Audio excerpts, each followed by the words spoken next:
High বন্ধুরা, আজ নিয়ে আসলাম একটা নিউ ব্লগ। মাছ ধরা হয়ে গেছে, এখন পুকুর রেডি হচ্ছে। পুকুর রেডি হওয়ার পরে এখন এই বাড়িতে আবার মাছ ছাড়া হবে, ছোট মাছ।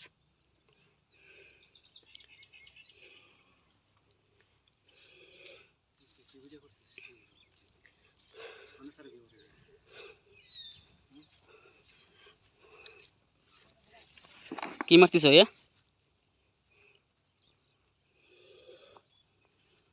দেখো বন্ধুরা, পুকুর রেডি হচ্ছে আবার নতুন করে কমেন্ট করে বলো তো কি দেখি কি দিয়ে পুকুর রেডি হচ্ছে।